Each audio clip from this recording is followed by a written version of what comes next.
Salut, c'est Raphaël. Avec FCG, un point c'est tout. Et aujourd'hui, on parle de la France d'outre-mer. Le 12 décembre dernier, la Nouvelle-Calédonie, collectivité française en Océanie, a organisé un référendum pour son indépendance. Même si le résultat obtenu était de rester français, la démarche s'inscrit dans un mouvement général de détachement de la France qui a débuté à la fin de la Deuxième Guerre mondiale. Mais pourquoi la Nouvelle-Calédonie est-elle française ? Revenons d'abord en France métropolitaine. Depuis le XVe siècle, la France et ses pays voisins se sont lancés dans des explorations à l'échelle mondiale. Au départ motivés par l'idée de trouver des routes commerciales plus courtes, ils voient rapidement un potentiel d'expansion et d'exploitation des richesses. Ils colonisent alors un par un les nouveaux territoires découverts. Le premier empire colonial, commencé en 1534, se termine avec Napoléon en 1815 et englobe une partie du Canada, la Louisiane, les Antilles, la Guyane et une partie de l'Inde. Le second empire colonial, entre Napoléon et la Deuxième Guerre mondiale, prend possession d'une grande partie de l'Afrique et de nombreuses îles plus éloignées. À partir de 1946, beaucoup de pays prennent leur indépendance.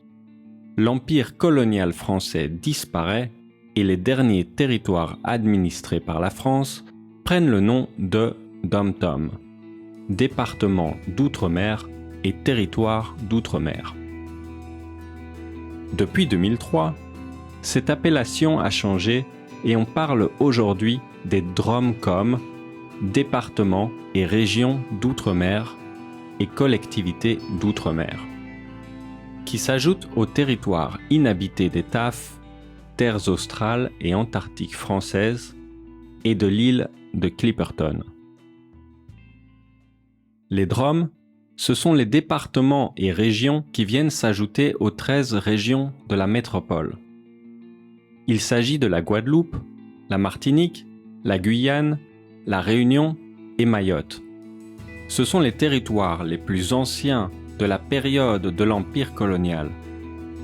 La langue française fait partie de leurs langues officielles, ils suivent à peu de choses près les lois françaises, utilisent l'euro et font pleinement partie de l'Union européenne. Et les COM, ce sont les collectivités qui jouissent de plus d'autonomie. On compte parmi elles Saint-Pierre et Miquelon, Saint-Barthélemy, Saint-Martin, Wallis et Futuna et la Polynésie française. Elles ont toujours le français dans leurs langues officielles, mais suivent leurs propres lois.